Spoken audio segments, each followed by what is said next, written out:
She concentrated energy in her hands, forming a cannon-like attack. With a powerful shot, she hit a large number of spiders at once. The energy explosion left the protagonist speechless. Her attack was much stronger than Eva's bullets. It was then that the young woman told everyone to leave the final attack to the protagonist. Looking at him, she gave a smile and bragged, saying that she was a phenomenal master. A little embarrassed, he smiled back, drew his sword, and asked Slight to cover his back. He moved forward to face the spiders, grateful for the chance to finish them off. However, Slight and Ruchel, who were watching, were very worried, and for good reason. When the protagonist hit his sword on the spider's shell, the blow had no effect, and just made his hands tremble. He tried again with more force, but the shell was too thick. After the failed attack, it was the spider's turn. Its eyes glowed, and it jumped toward him. Sensing the danger, he leaped backward, narrowly escaping, but he didn't give up and advanced again, this time remembering to use a thrust. At least now, he managed to hit the spider's head, but it still wasn't enough to defeat it. The couple got excited to see that he was making some progress. Even so, the protagonist knew that he couldn't continue with such weak attacks. He was frustrated just thinking that the tower spiders were too strong for him. Suddenly, he remembered something he should have thought of before, the concepts he had absorbed in the previous room. He still hadn't used any. Seeing that this was the perfect time, he infused the cutting concept into his sword. As soon as the weapon received the concept,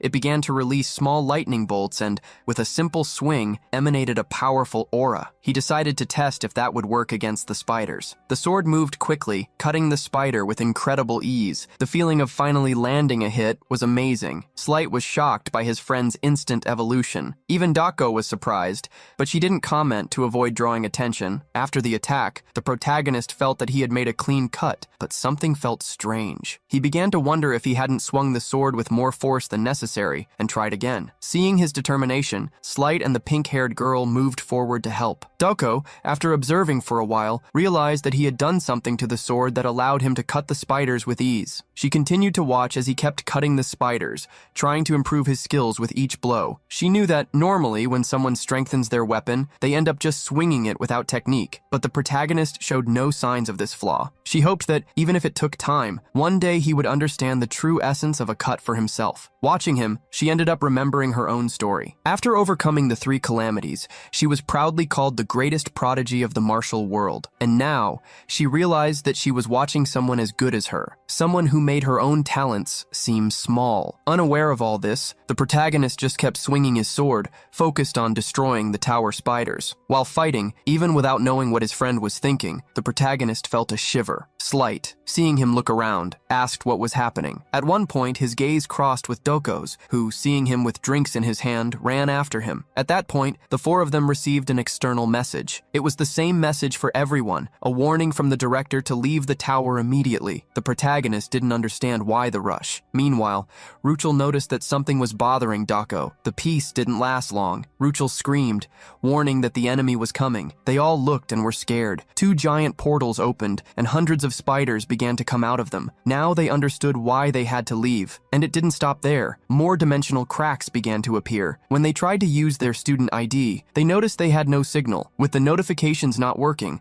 the group was completely trapped. Light already drew his sword, preparing for the worst. They knew that this was the dangerous situation the teacher had warned them about, one that could finish them off. The portals covered the room with spiders, which were on the floor, on the walls, on the ceiling, advancing without leaving any room to breathe. Ruchel and Slight were the first to move forward to fight. Faced with so many spiders, the protagonist was scared. He had never faced anything like this. He remembered the meeting where the teacher, Yumina, revealed that there was a high chance of dimensional pirates invading the tower. She explained that, due to abnormal invasions, safe areas could become hostile, the number of monsters would multiply, and the difficulty would increase unpredictably. And now, they were living exactly that scenario. An explosion opened a passage in the wall. The protagonist, on his floating motorcycle with Ruchel on the back, followed the others to a more spacious place. Seeing the spiders passing through the new entrance, Slight was furious. Ruchel growled with anger, and the glow in the spiders' eyes became more intense. Being well organized, they all invaded the room where the group was. "They don't seem to have an end," the white-haired young woman commented, before attacking again. Using her energy explosion, she aimed at a cluster of spiders and fired, eliminating several at once. Seeing her determination, Slight also entered the battle, and the two together began to cause a lot of damage. Dako and Slight were already getting worn out. Ruchel too, after using so much power,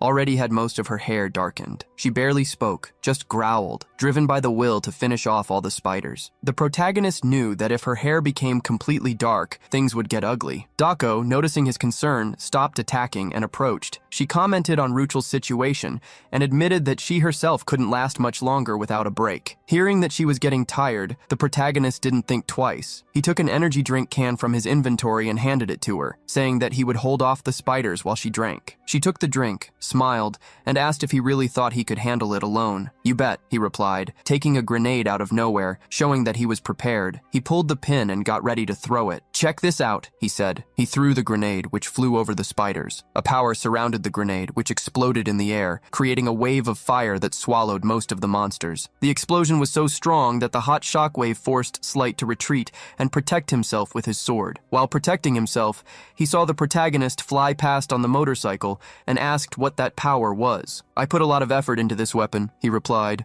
asking Slight to rest. He knew that Dako must still have a lot of energy, but he couldn't rely on her alone. He kept advancing, not knowing how long the spiders would keep appearing, trying to buy as much time as possible for his friends. Suddenly, he received a notification. The blood poison on his sword had increased to 15, and the cutting concept had leveled up to 2. Surprised by the speed, he looked at the sword in his hand and noticed that it was turning red. Although he didn't know how the blood poison worked, he kept advancing, imagining he would find out soon. When he used the sword against the spiders, a large amount of energy was released along with the cut. Something surprising happened. The trajectory of the cut seemed to have changed, becoming longer. He noticed that the cutting concept increased the sword's strength, and the blood poison increased the attack's range. The problem was that, for this to happen, the sword needed to suck his blood. The protagonist was a little scared of the weapon, realizing that he couldn't use it too often. Light approached, confessing to be impressed that he was showing something interesting again. Seeing Slight and Dako arriving, the protagonist asked where Ruchel was. The two of them said she should be around, eliminating spiders. He wanted to insist that the two of them rest, but they said they had already recovered. As they prepared to switch places with the protagonist, Slight realized that the number of spiders had decreased. Hearing this, they looked at the passage and saw that the flow of monsters was diminishing. This could only mean two things. Either the battle was ending, or something much stronger was coming. And Ruchel felt exactly that. A strange energy made her growl. She stopped in front of a specific place, just in time to see a portal, larger than all the previous ones, begin to form. It was then that the elite tower spider monster entered the room. The protagonist was shocked to see the enormous spider, several times larger than any other there. While he watched, Slight shouted for his attention. "Should there be more than one elite monster?" he asked. This caught the protagonist's attention, who turned and understood the reason for his friend's despair. There wasn't just one giant monster, but two. They were surrounded. Light became extremely nervous, asking what was happening. While he was freaking out, Dako continued to drink her drink calmly. Unlike everyone else, Ruchel was getting angrier and angrier. Baring her fangs, she charged at one of the giant spiders,